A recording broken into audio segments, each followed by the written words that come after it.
Buenas tardes, queridos amigos. Para mí es un placer, tu querido hermano Víctor Ventura, poder compartir con ustedes nuevamente en este canal, tu canal, el último llamado profético. Muchísimas gracias a cada persona que se han suscrito al canal. Muchísimas gracias a cada persona que ha compartido los videos. Muchísimas gracias a cada persona que están dándole me gusta para que el algoritmo de YouTube pueda promocionar estos videos. Muchísimas gracias a aquella persona que todavía no se han suscrito al canal. Suscríbase al canal, dele me gusta y compártalo con otro para que la verdad presente pueda llegar a más personas. Hoy tenemos un tema sumamente interesante, no te lo puedes perder. Hoy tenemos un pastor que lo vamos a poner hoy. No te puedes perder este tema. No, yo no lo he puesto, pero quise poner este video porque de verdad me pareció este tema sumamente interesante y usted no se lo puede perder. Como siempre te digo, nos vemos en breve.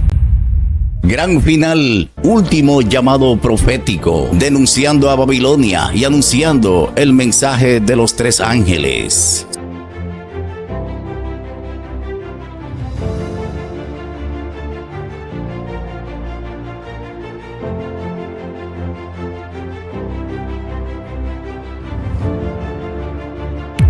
Gran final, último llamado profético.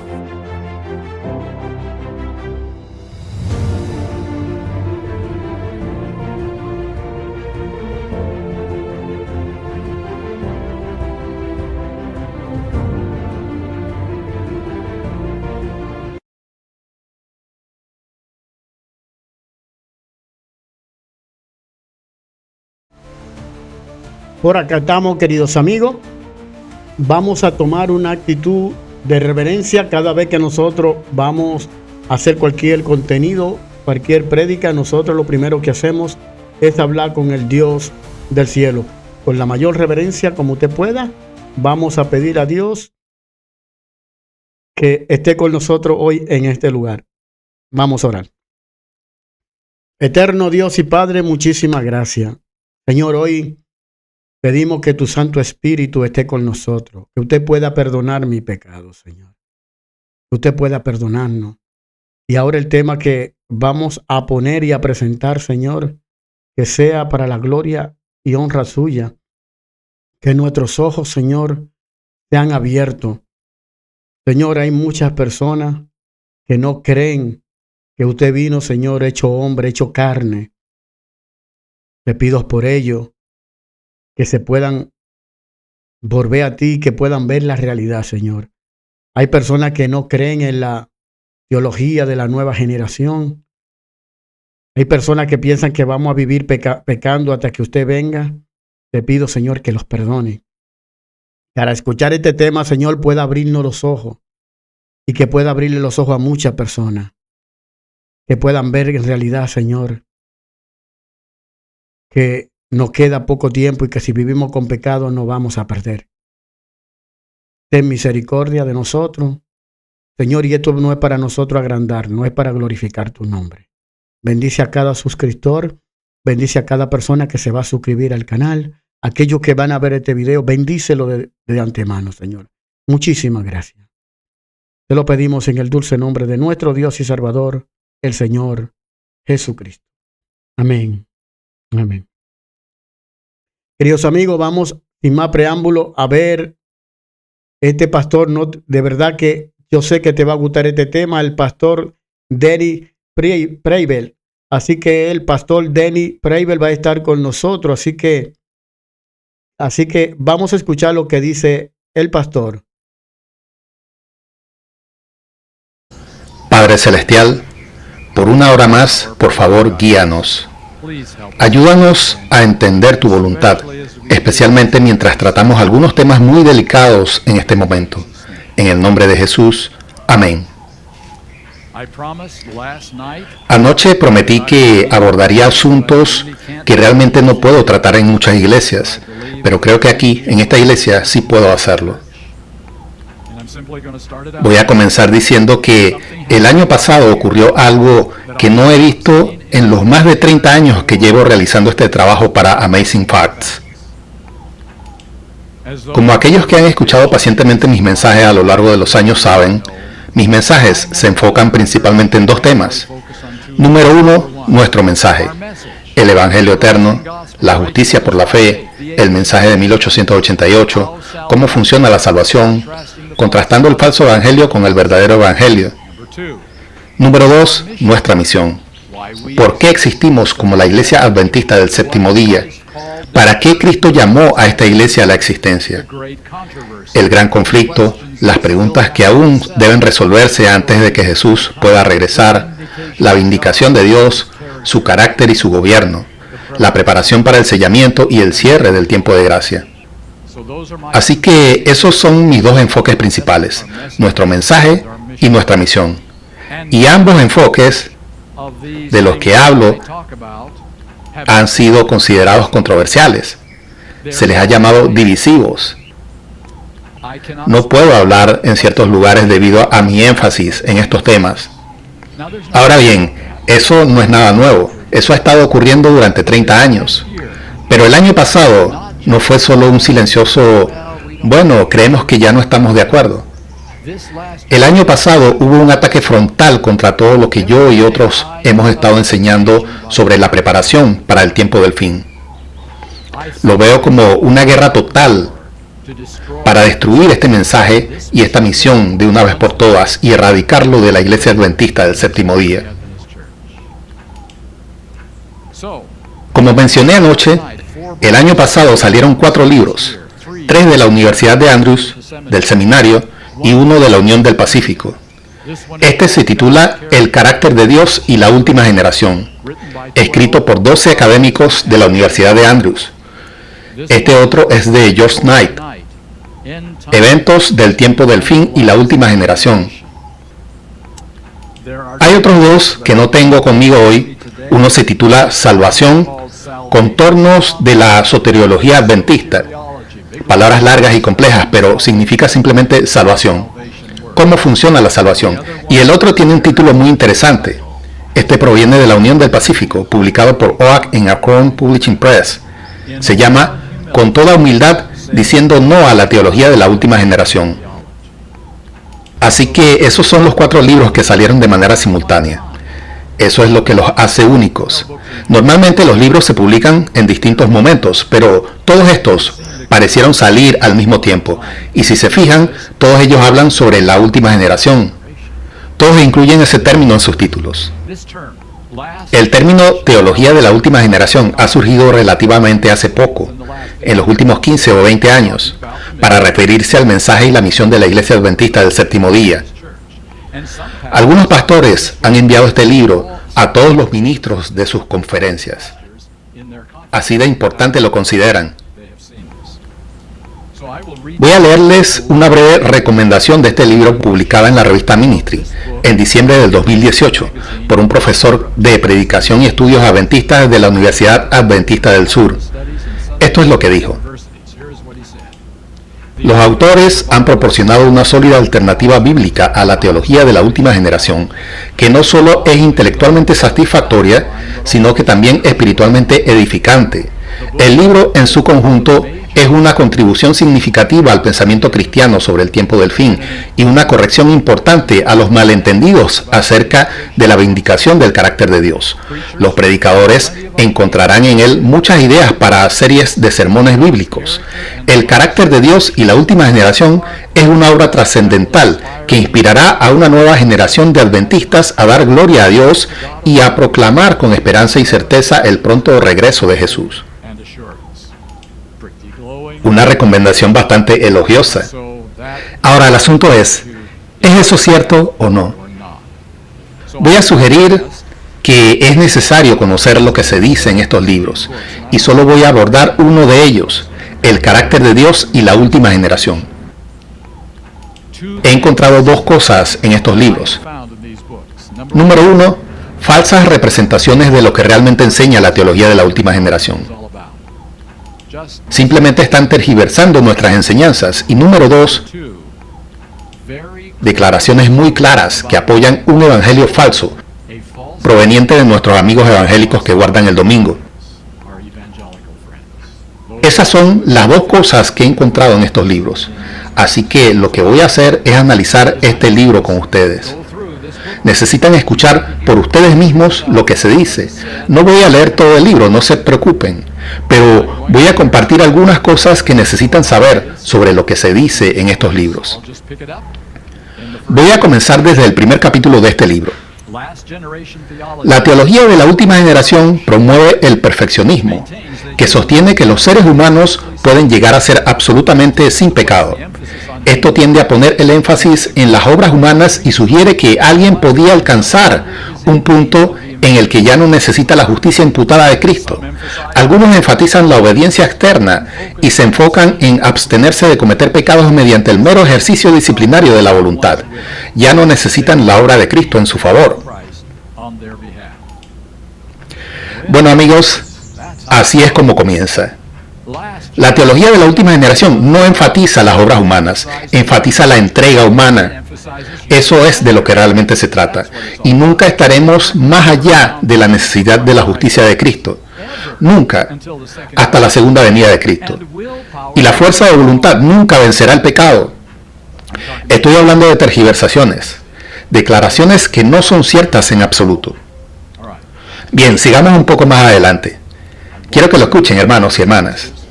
E.J. Waggoner fue el padre efectivo de la teología de la última generación. Dios arriesgando su vindicación en el desempeño de su iglesia es uno de los momentos más inciertos en la historia doctrinal de E.J. Waggoner. Eso es lo que se dice allí. Bueno, yo diría que Dios siempre ha arriesgado su vindicación en el desempeño de aquellos que ha escogido a lo largo de la historia humana. ¿Qué hay de Job?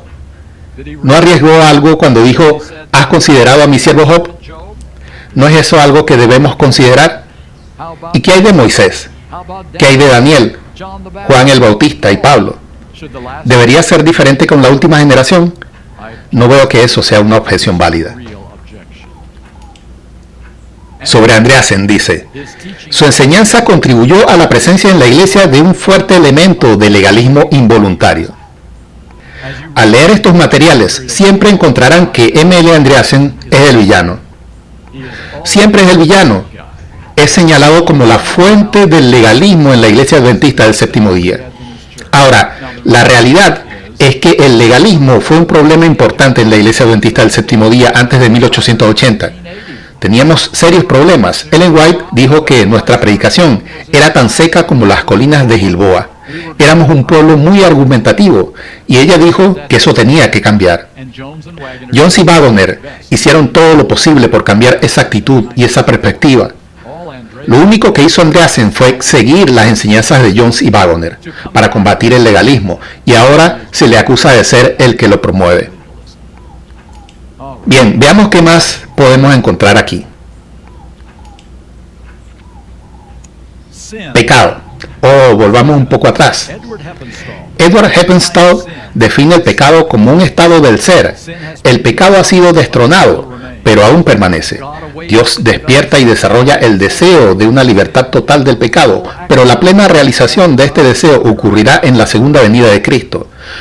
En consecuencia, siempre necesitaremos pedir perdón. Lo que acabamos de leer es el inicio de la doctrina del pecado original dentro de la iglesia adventista del séptimo día. El pecado original es la enseñanza de que nacemos pecadores, que debido a que tenemos una naturaleza caída, seguiremos pecando, que todo lo que hacemos está manchado de pecado en cierto grado y que esto permanecerá así hasta la segunda venida de Jesucristo. Y él señaló que el doctor Heppenstall fue uno de los que inició esta enseñanza en la iglesia adventista del séptimo día. Pecadores desde el nacimiento y pecadores hasta la segunda venida de Cristo. Nunca podremos guardar completamente los mandamientos de Dios mientras tengamos una naturaleza caída. Todo lo que voy a decir de eso es que es una negación total de las declaraciones de Ellen White. Simplemente lo es. Bien, avanzando un poco más en algunos capítulos aquí. Todos estos fueron escritos por diferentes eruditos, 12 en total. Pecamos tanto voluntaria como involuntariamente. El pecado es la falta de conformidad con la voluntad de Dios, ya sea en acto o en el estado en el que nacemos, lo que se conoce como corrupción original. Aquellos que limitan el pecado a los pecados que eligen consciente y voluntariamente son los que están minimizando el problema del pecado. Pues no creo que eso sea del todo correcto.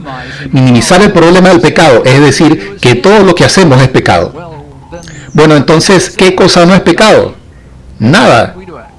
¿Tienes una naturaleza caída en ti en este sábado por la tarde? Entonces estás pecando ahora mismo.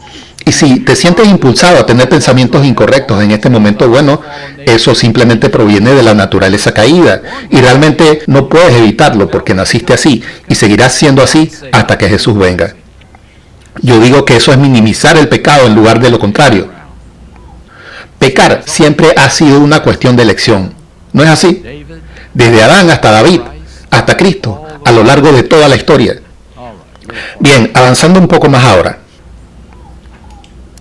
Otros adventistas, ahora ese término se aplica a mí y a otros que predicamos este mensaje, afirman que la justificación significa más que la imputación de la justicia de Cristo. También incluye el proceso por el cual Cristo realmente nos hace justos. Según este punto de vista, la justificación es principalmente hacer justos, no solo declarar justos. De lo contrario, sería solo una ficción legal. Esa es mi postura. Si la justificación no nos hace justos, entonces Dios estaría diciendo una mentira cuando declara que somos justos. Por lo tanto, hacer justos es lo que yo enseño. Los defensores de esta perspectiva parecen aceptar los principales argumentos católicos contra los reformadores en el siglo XVI.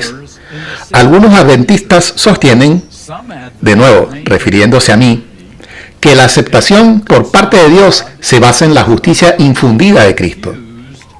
¿Han escuchado antes ese término? Justicia infundida no es un término que usemos comúnmente. Así que, fíjense bien, decir que somos hechos justos cuando nacemos de nuevo y somos justificados se califica de católico y se le llama justicia infundida, un término que nunca había escuchado antes en la Iglesia Adventista del Séptimo Día hasta hace pocos años. No, ningún maestro de la teología de la última generación enseña justicia infundida. Enseñamos justicia imputada y justicia impartida. Justicia compartida, pero nunca usamos el término justicia infundida. Y no enseñamos la versión católica de la justicia por la fe, se los garantizo. Siempre es fácil etiquetar de católico a alguien con quien no estás de acuerdo. O no queremos ese término. Y este libro comparte esa perspectiva. Las palabras originales en hebreo y griego para justificar no significan hacer justo, sino declarar justo. Abraham no fue hecho justo, sino que se le consideró justo. Ese tema se repite constantemente aquí en este libro, y lo diré de manera muy sencilla. Si solo se nos declara justos, sin más, eso contradice la Biblia. Contradice a Ellen White y contradice a Jones y a Waggoner. Contradice todo lo que es verdad, porque Dios nos hace justos antes de declararnos justos.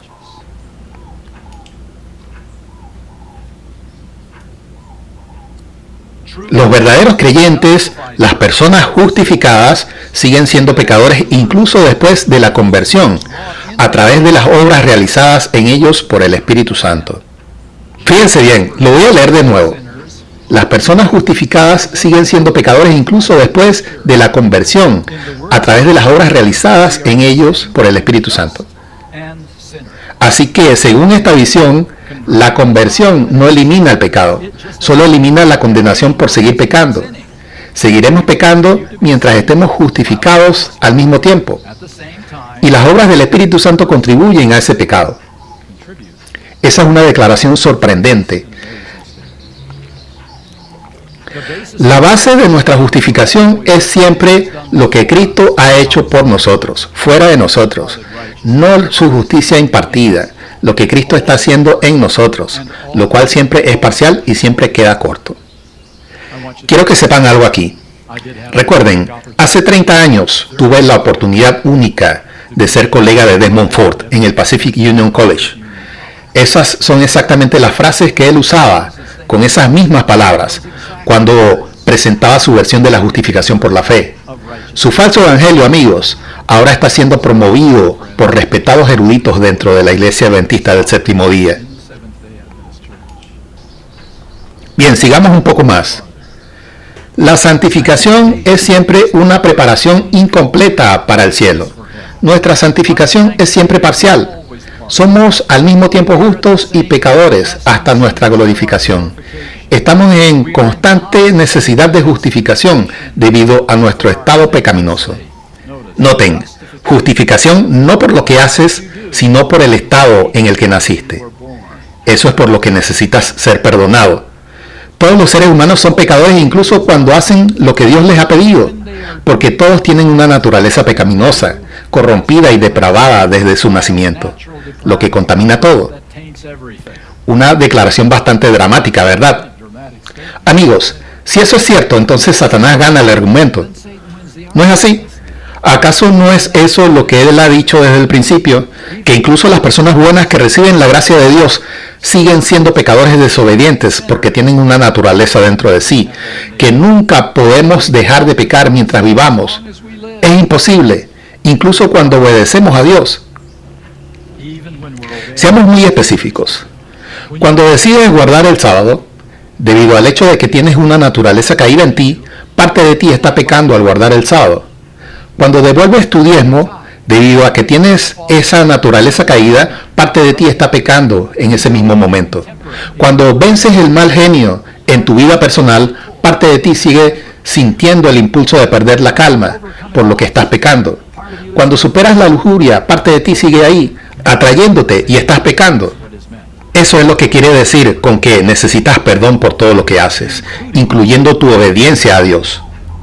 Yo simplemente digo, si eso es cierto, ¿por qué siquiera intentarlo? ¿Por qué hacer un esfuerzo? Porque estamos pecando incluso cuando obedecemos.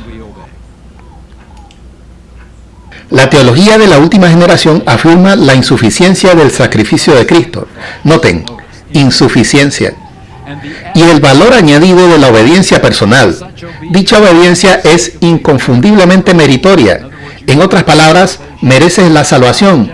La teología de la última generación niega la completa suficiencia del sacrificio de Cristo para salvar a la humanidad y ganar efectivamente el gran conflicto. Desde la perspectiva de la última generación, la santificación y la obediencia son la causa de la salvación. Bueno, respecto a eso puedo decir que la teología de la última generación nunca enseña que el sacrificio de Cristo es insuficiente para cualquier acto de justicia que hagamos. Nunca dice eso. Nuestra obediencia nunca es la causa de nuestra salvación. Nadie en la última generación enseña eso. Uno nunca puede hablar de estar sin pecado. El egoísmo sigue presente en la vida del cristiano. Todo lo que los seres humanos hacen, por bueno y justo que sea, está contaminado por el egoísmo y el pecado. Por lo tanto, es un error hablar de la posibilidad de alcanzar una vida sin pecado en esta tierra. Bueno, ahí lo tienen, claramente expuesto. Es un error decir que alguna vez llegaremos al punto de vivir sin pecado. Si eso es cierto, entonces todas nuestras enseñanzas sobre el cierre de la gracia, todas nuestras enseñanzas sobre el sello de Dios y la marca de la bestia, todas nuestras enseñanzas sobre Jesús, terminando su obra mediatoria en el santuario celestial al final del tiempo de gracia, todas son falsas. Si lo que han dicho en esta página es cierto, entonces todo lo que hemos enseñado sobre los eventos finales ya no es válido. La obediencia y las buenas obras nunca son necesarias para nuestra salvación. La obediencia a Dios nunca debe considerarse una condición para la salvación. Yo hago otra pregunta. Si la obediencia no es necesaria o no es una condición para la salvación, ¿por qué alguien renunciaría a una carrera por guardar el sábado? Si no es necesaria y si no es una condición para tu salvación, ¿por qué darías ese paso de perder tu carrera por un día de adoración? Todo ser humano nace en este mundo como pecador, separado de Dios. El pecado de Adán y Eva imputó culpa a toda la humanidad. Todos nacen de facto como pecadores, separados de Dios y perdidos. Bueno, eso es el pecado original católico. Acaban de escuchar la forma más pura de la doctrina desarrollada por la Iglesia Católica en los siglos 3 y 4, llamada pecado original, transmitida, aunque no lo crean, a través de Lutero y Calvino, los reformadores protestantes. Ahora, recuerden algo sobre Lutero. Doy gracias a Dios por Martín Lutero, pero él era un monje agustino. y trajo algunas enseñanzas de Agustín directamente al protestantismo, como el bautismo infantil y la idea de que nacemos pecadores. Él introdujo esto a la iglesia. Luego, esto fue transmitido a través de rutas engañosas al mundo cristiano evangélico. Cuando digo mundo evangélico me refiero a los cristianos básicos, fundamentales y conservadores que nos rodean, los bautistas, los pentecostales, etc. Transmitido a ellos, a través de ellos y, adivinen qué, ahora al adventismo. Una ruta extraña desde Agustín en los siglos 3 y 4, a través de Lutero y Calvino, llegando a nuestros amigos evangélicos y luego a los adventistas del séptimo día. Una ruta extraña, ¿verdad? Muy extraña. Muy bien. Saltando un gran segmento de este libro, pasemos ahora a algunos capítulos posteriores. ¿Necesitan los recién nacidos un Salvador? ¿Necesitó Jesús un Salvador cuando nació? La respuesta es afirmativa a la primera pregunta. Los recién nacidos necesitan un Salvador. Negativa a la segunda. Jesús no necesitó un Salvador cuando nació. Y ahora hablan un poco sobre esto. ¿Necesitaba la naturaleza humana de Jesús ser exactamente como la nuestra para que Él pudiera funcionar como nuestro ejemplo? No. Jesús no necesitaba ser exactamente como nosotros para ser nuestro ejemplo. No necesitaba ser exactamente como nosotros, cargando con inclinaciones heredadas al pecado. Bastaba con que se hiciera plenamente humano. Si la naturaleza humana de Cristo no era exactamente como la nuestra, ¿tenía Él una ventaja sobre nosotros? La pureza de la naturaleza ciertamente podría considerarse una ventaja. La ventaja de Cristo permite la salvación de la humanidad. Bien, si los bebés necesitan un Salvador debido a su naturaleza caída, entonces es obvio que Jesús no podía tomar nuestra naturaleza, porque entonces Él también habría necesitado un Salvador y no podría haber salvado a nadie. Así que de ahí viene esto. Esto se basa en la doctrina del pecado original, y entonces Él no podría haber sido tentado desde dentro. Y no sé ustedes, pero mis tentaciones más fuertes vienen desde dentro. Como les dije a mis estudiantes del PUC, no necesito un diablo para tentarme. Yo hago un gran trabajo por mí mismo. Ahí es donde vienen mis tentaciones más fuertes, desde mi naturaleza caída. Y eso significa que Jesús no podría haber sido tentado en todo según nuestra semejanza, si lo que dice el libro es cierto. Si Él no tenía inclinaciones heredadas al pecado, ¿cómo puedo mostrarme cómo superar mis propias inclinaciones al pecado si Él no tuvo que lidiar con ese problema? Y aquí se dice claramente que Él tenía una ventaja. ¿Y acaso Satanás no atacaría esa ventaja? Oh, claro. Obedeció porque tenía una naturaleza perfecta. Obedeció porque no fue tentado de la misma manera que los seres humanos normales son tentados. Y por lo tanto, no probó nada. Eso es lo que Satanás diría. No probó nada sobre nuestra capacidad para obedecer, ya que no peleó las mismas batallas que nosotros debemos pelear. Así que, si la afirmación de Satanás de que los hijos e hijas de Adán no pueden obedecer la ley de Dios es correcta, entonces esto lo confirma. ¿Recuerdan la afirmación que puse en la pantalla esta mañana? Que los hijos e hijas de Adán no pueden obedecer la ley de Dios. Esa es la acusación de Satanás, que la ley de Dios es injusta. Entonces, si esto es verdad, Satanás tiene razón, lo que significa que Jesús no derrotó completamente a Satanás, y nadie aún ha demostrado que Él está equivocado. Bien, avanzando en el libro. Después de la cruz, Dios no está en riesgo en absoluto. ¿Recuerdan el título de mi sermón esta mañana? Después de la cruz, Dios no está en riesgo en absoluto. La victoria de Cristo no está en peligro, amenazada ni en riesgo. No hay manera de que Dios pudiera perder la gran controversia después de esto.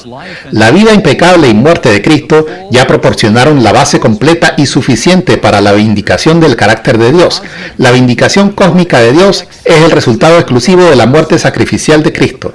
Él derrotó a Satanás de manera decisiva y de una vez por todas. ¿De acuerdo? Esas son las afirmaciones que se hacen en este libro. Por su muerte expiatoria, Satanás fue derrotado de manera decisiva y definitiva. Y hago la misma pregunta que planteé esta mañana. Si Satanás fue totalmente derrotado por Cristo en la cruz, entonces los 2000 años de absoluta miseria, sufrimiento y persecución son culpa de Dios. Si Él hubiera podido terminarlo todo después de la muerte de Jesús en la cruz y evitar toda la brutalidad, la agonía y el sufrimiento que han ocurrido durante 2000 años, entonces Dios sería responsable de todo este desastre. Continuando. No es cierto que Jesús esté realizando una expiación adicional como nuestro intercesor y sumo sacerdote en el cielo.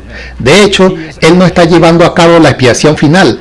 La última generación de creyentes no tiene poder para determinar el momento del cierre del tiempo de gracia mediante su desempeño. Las actividades de la última generación, según lo presentado por los defensores de la teología de la última generación, parecen estar centradas en sí mismas, enfocadas en los logros y los caracteres perfectos de ese grupo. El lenguaje de la teología de la última generación es muy antropocéntrico. Eso significa centrado en el ser humano. La obra de Cristo en el santuario celestial debe entenderse como la aplicación de los beneficios de la expiación ya realizada en la cruz y no como la continuación de la obra de expiación que comenzó en la cruz. El enfoque de la teología de la última generación está en nuestros caracteres y nuestras acciones, en lugar de en ser un pueblo centrado en Dios. La teología de la última generación degrada y reduce inaceptablemente el significado de la muerte de Cristo en la cruz y su eficacia. Es Jesús y no los santos de la última generación quien derrota irrevocablemente, permanentemente, irreversiblemente e irremediablemente a Satanás, vindica a Dios y asegura la eternidad para todo el universo. Bien, esas son declaraciones muy fuertes. No hay ninguna expiación final llevándose a cabo en el lugar santísimo hoy. Eso se dijo claramente. Eso significa que todavía estamos en el lugar santo, ¿no es así? ¿Recuerdan esta visión de Ellen White? Aquellos que no seguían a Jesús en la experiencia del lugar santísimo oraban a Jesús en el lugar santo. ¿Y quién respondía a sus oraciones? Satanás respondía a sus oraciones, porque Jesús había pasado a una nueva fase de la expiación. La afirmación sobre estar centrados en el ser humano en lugar de centrados en Dios y sobre degradar la muerte de Cristo en la cruz son exactamente las mismas que nuestros amigos evangélicos nos han estado lanzando durante los últimos 100 años. Eso es lo que han estado diciendo, que estamos minimizando la experiencia de Cristo en la cruz y ahora estamos escuchándolo de nuestros propios profesores de seminario. Eso es lo significativo aquí.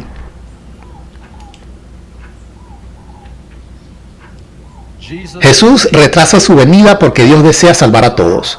Cuantas más personas tomen decisiones por Dios, más pronto Dios podrá cerrar el tiempo de gracia. Nuestras acciones no tienen poder para adelantar su venida. En ninguna parte de la Biblia ni en los escritos de Ellen White hay una declaración que diga que la última generación de fieles derrotará a Satanás y que al vivir vidas perfectas finalmente vindicarán a Dios y provocarán la finalización de la purificación del santuario celestial y el cierre de la gran controversia. Son declaraciones bastante contundentes. En otras palabras, acabamos de leer que el retraso en la venida de Cristo se debe a que Dios quiere salvar más almas. Eso suena bien, hasta que nos damos cuenta de que con cada generación que pasa, 10 veces más personas terminarán en el infierno que las que serán salvas. Esa es simplemente la realidad. La mayoría rechazará la oferta de gracia de Dios. Entonces, si Él espera más tiempo, pierde 10 veces más personas. Así que eso no suena muy bien. Y por cierto, si Él está esperando para salvar más almas, más le vale esperar indefinidamente, porque siempre habrá otra alma que salvar. ¿No es así? Y entonces, ¿por qué dice Ellen White que todo el cielo está esperando para oírnos vindicar el nombre de Dios si no tenemos nada que ver con su vindicación? Si no podemos apresurar o retrasar la venida de Cristo, ¿por qué dijo ella que tendríamos que permanecer en esta tierra muchos más años debido a la insubordinación si no tuviéramos nada que decir al respecto? Bien, estamos llegando al final. En el capítulo 24 del conflicto de los siglos no hay nada en todo este capítulo que muestre que Ellen White enseñó que antes del cierre de la gracia el pueblo de Dios alcanzará un estado de perfección sin pecado. No hay nada en toda esta descripción que apunte a un estado de absoluta impecabilidad para el pueblo de Dios después del cierre de gracia. En ninguna parte Ellen White indica que tendrán que atravesar ese tiempo sin su Salvador. Bueno, tal vez un poco más sobre este punto para que vean el cuadro completo en un solo paquete. Ellen White rechaza la idea de que ella enseñó que la última generación estará en un estado sin pecado durante el tiempo de angustia. El pueblo de Dios no reflejará la imagen de Cristo de manera absolutamente perfecta durante el tiempo de angustia. Ellen White no sostuvo la idea de la perfección sin pecado de la última generación durante la crisis final. En ninguna parte enseña que el pueblo de Dios alcanzará un estado particular de absoluta impecabilidad antes del cierre de la gracia y que después del cierre de la gracia ya no tendrán pecado en ninguna forma. Ella insiste constantemente en que la impecabilidad es inalcanzable en esta vida. El pueblo de Dios nunca alcanzará un estado sin pecado mientras estén en esta carne. Sí, me escucharon leerlo con esas mismas palabras, lo cual, amigos, es una negación total de la enseñanza sobre el cierre de la gracia. Saben, en la mayor parte de esto no he compartido otras declaraciones con ustedes, pero ahora mismo voy a compartir algunas declaraciones de Ellen White sobre este punto en específico. Nadie podrá participar del refrigerio hasta que haya obtenido la victoria sobre toda debilidad, sobre el orgullo, el egoísmo, el amor al mundo y sobre toda palabra y acción equivocadas. Primeros Escritos, página 71. Después del cierre de la gracia, el pueblo de Dios temerá que no haya confesado todos sus pecados. El conflicto de los siglos, página 619. Si el pueblo de Dios tuviera pecados no confesados que enfrentar, serían abrumados. No tienen faltas ocultas que revelar. Sus pecados han sido presentados de antemano en el juicio y han sido borrados. El conflicto de los siglos, página 620. No había pecado en Cristo que Satanás pudiera usar en su contra. Esta es la condición en la que deben encontrarse aquellos que estarán en pie en el tiempo de angustia. El conflicto de los siglos, página 623. No habrá sangre expiatoria para limpiar del pecado. Patriarcas y Profetas, página 201. Todo aquel que por la fe obedezca a los mandamientos de Dios alcanzará la condición de impecabilidad en la que vivió Adán antes de su transgresión. En los lugares celestiales, página 146. Cristo vino a este mundo y vivió una vida sin pecado para que, en su poder, su pueblo también pueda vivir vidas sin pecado. Review en Herald, 1 de abril de 1902. Tienen que tomar una decisión, amigos. ¿Es este libro o la mensajera de Dios para la Iglesia Adventista del Séptimo Día? Porque son totalmente opuestos. Quiero decir, acabo de leer dos declaraciones opuestas justo aquí. Probablemente la más dramática de todas las declaraciones opuestas.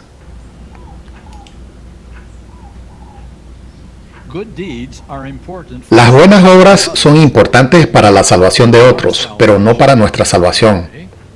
Las buenas obras son importantes para la salvación de otros, pero no para nuestra salvación. ¿Saben lo que es esto? Eso es pura enseñanza evangélica. Ellos creen en las buenas obras. ¿Han notado que quieren colocar los 10 mandamientos en lugares públicos? Ellos creen en la obediencia, pero no en relación con la salvación personal.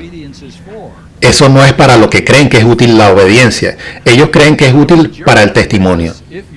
En otras palabras, eres un mejor testigo si eres una buena persona que obedece las leyes de Dios. Entonces puedes testificar mejor, pero esto no tiene nada que ver con tu salvación personal.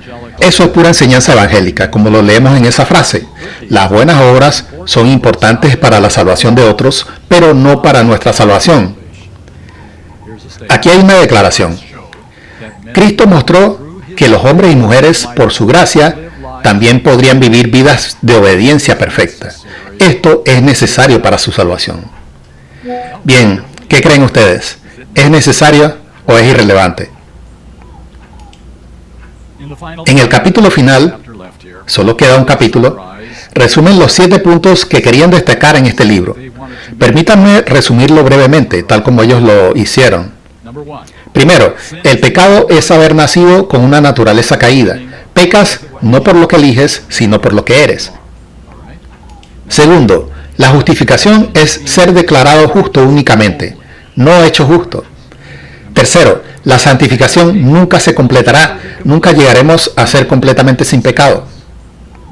Cuarto, Satanás acusó a Adán y Eva de que no podían guardar la ley. Luego acusó a los hijos e hijas de Adán y Eva de que tampoco podrían guardarla. Quinto, si Cristo hubiera tomado nuestra naturaleza, Él mismo habría necesitado un Salvador. Sexto, la muerte de Cristo reivindicó plenamente a Dios, sin necesidad de una vindicación final en la expiación. Séptimo, la enseñanza de una generación final sin pecado deshonra la gloria de Dios. Él gana con o sin nosotros. 7 puntos claves de todo este libro en su capítulo final.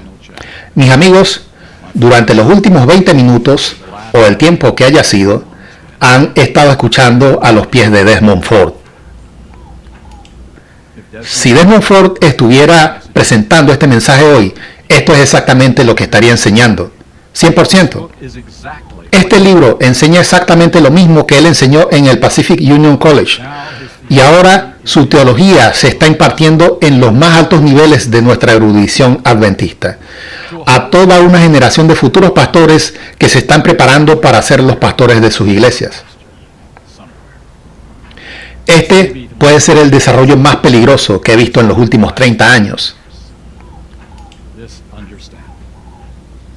Ahora más que nunca, amigos, necesitamos entender completamente quiénes somos, cuál es nuestro mensaje y cuál es nuestra misión. Los mismos escogidos están siendo engañados. No es que serán engañados, sino que ya están siendo engañados. Ahora bien, como mencioné, se escribió un segundo libro por George Knight. No voy a analizar ese libro hoy, solo resumiré algunos puntos. Este libro es un ataque total contra el libro de M.L. Andreasen sobre el santuario y el servicio del santuario, que varios de ustedes han leído. Afirma que los seres humanos no tienen nada que ver con la conclusión del gran conflicto. ¿No hace esto que Lecciones Prácticas de Cristo, página 69, quede sin sentido? Cuando el carácter de Cristo sea perfectamente reproducido en su pueblo, entonces Él vendrá para reclamarlos como suyos. No, según este libro, nada de lo que hagamos tiene que ver con el momento de la segunda venida de Cristo. Y por supuesto, este segundo libro exige repudiar el mensaje de John C. Waggoner, a pesar de que Ellen White afirmó que esto fue el comienzo del fuerte clamor y que rechazar su mensaje es rechazar a Cristo, el dador del mensaje. Este libro, el de George Knight, reconoce que Ford y Heppenstall enseñaron el mismo evangelio. Eso me pareció bastante interesante.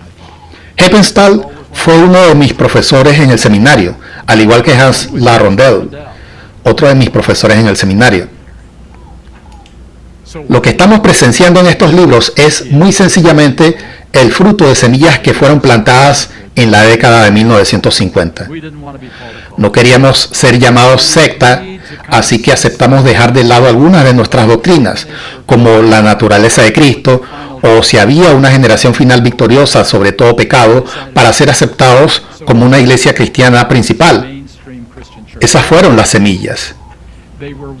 Fueron regadas por las enseñanzas de Desmond Ford durante los años 70 y 80, y ahora estamos cosechando el fruto. Eso es todo.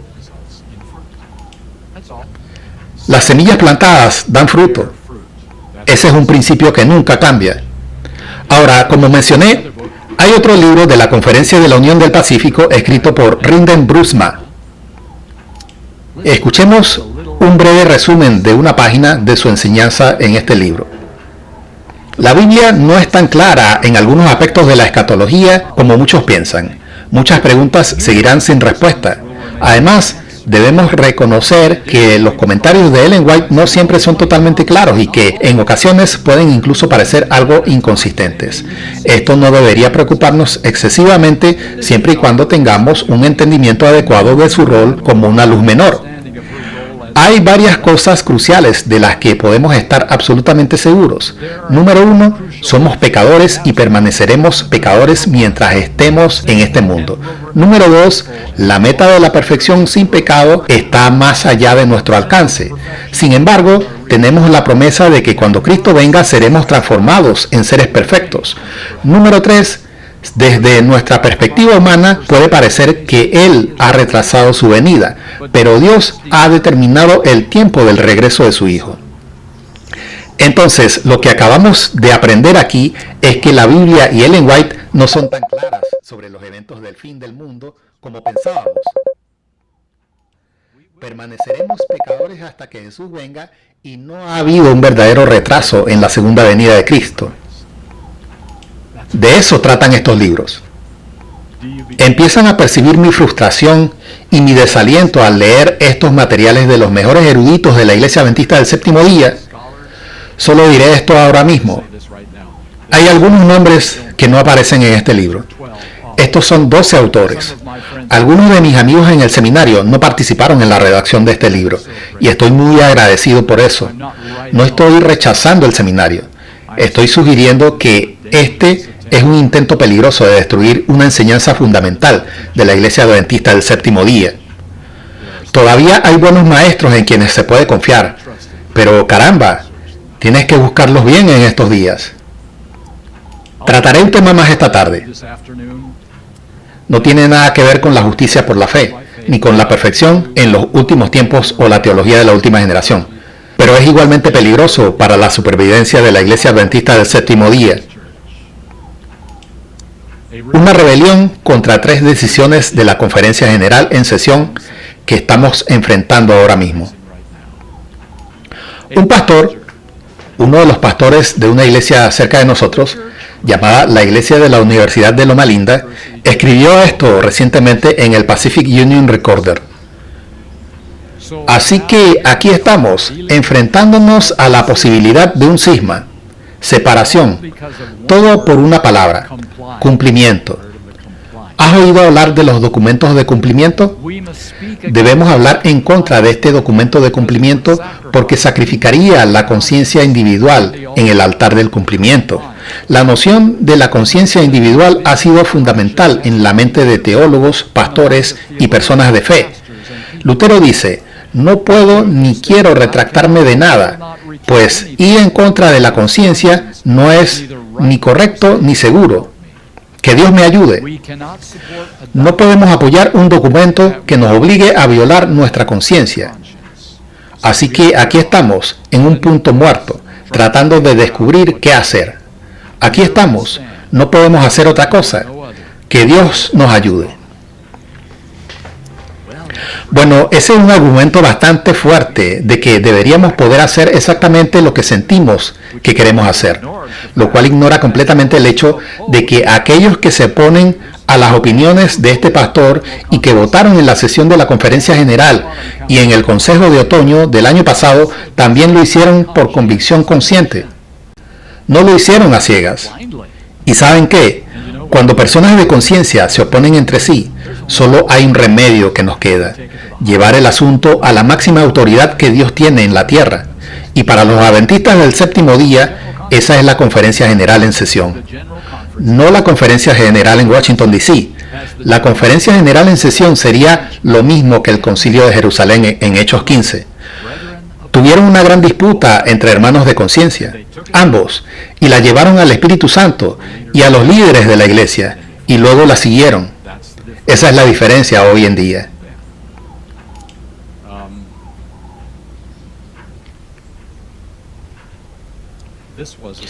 Esta fue una declaración de, veamos, creo que fue Ricardo Graham, el presidente de nuestra Unión del Pacífico. Por alguna razón, ya sea por conciencia o por conveniencia, secciones importantes de la iglesia no se están sometiendo a la voluntad de la Iglesia Unida. Y esto fue lo que dijo el hermano Graham.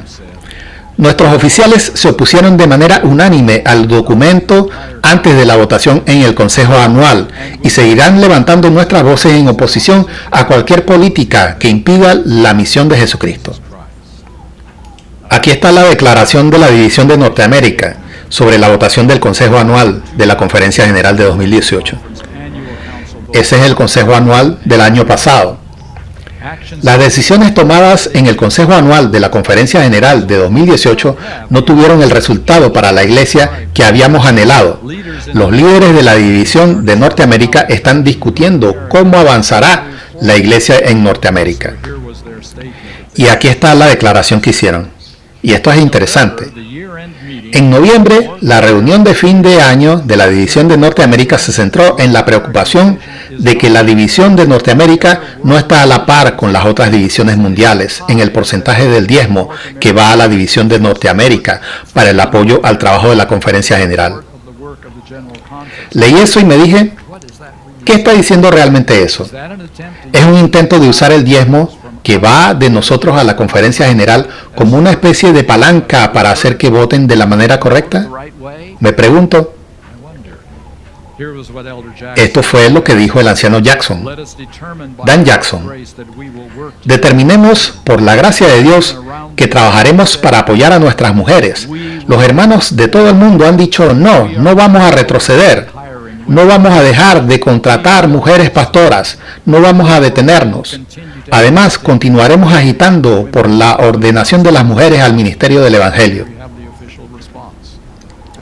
Ahí tiene la respuesta oficial de los líderes de la iglesia.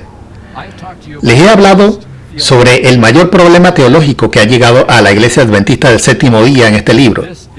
Y este es el mayor problema organizativo que jamás haya afectado a mi iglesia adventista del séptimo día en mi vida. Un tiempo cuando secciones importantes de la iglesia dicen, no tenemos que obedecer lo que la iglesia dice y vota. Simplemente seguiremos haciendo lo que queramos hacer.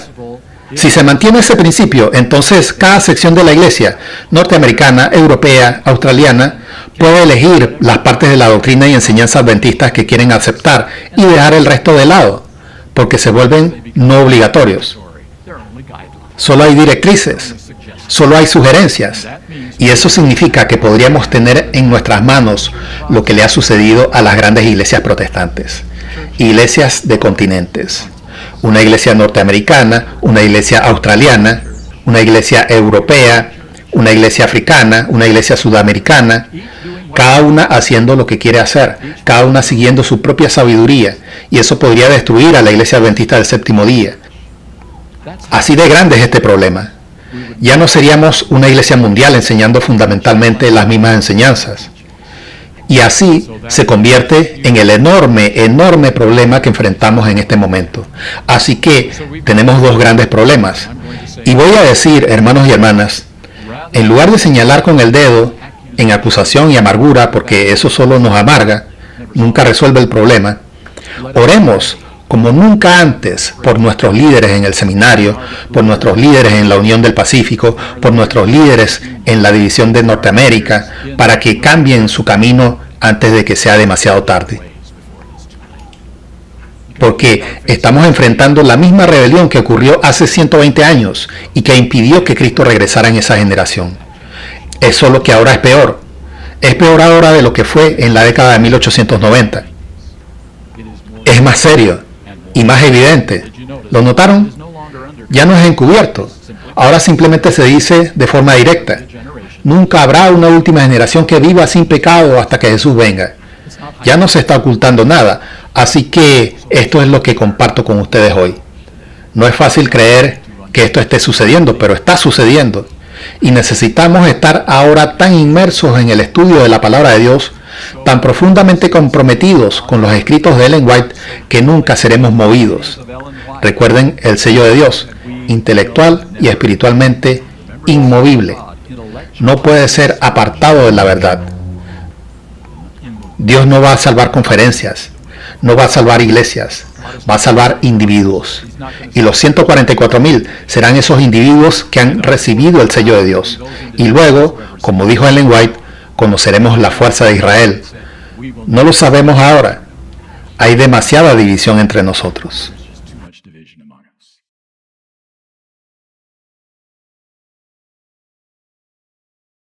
Queridos amigos, ahí escuchamos al pastor Dennis. Así que para mí fue un placer. Ustedes escucharon lo que él dijo. De verdad que demasiada división en la iglesia, demasiada división. Debemos estudiar los libros de profecía, debemos comenzar a estudiar la Biblia, porque hay mucha falsa doctrina dentro de nuestra iglesia y debemos abrir los ojos ahora. Para mí fue un placer, querido amigo, querido hermano, poder compartir este video con ustedes. Así que nuevamente te digo, suscríbete al canal, dale me gusta y hasta una nueva entrega. Como siempre te digo, chao. Gran final, último llamado profético, denunciando a Babilonia y anunciando el mensaje de los tres ángeles.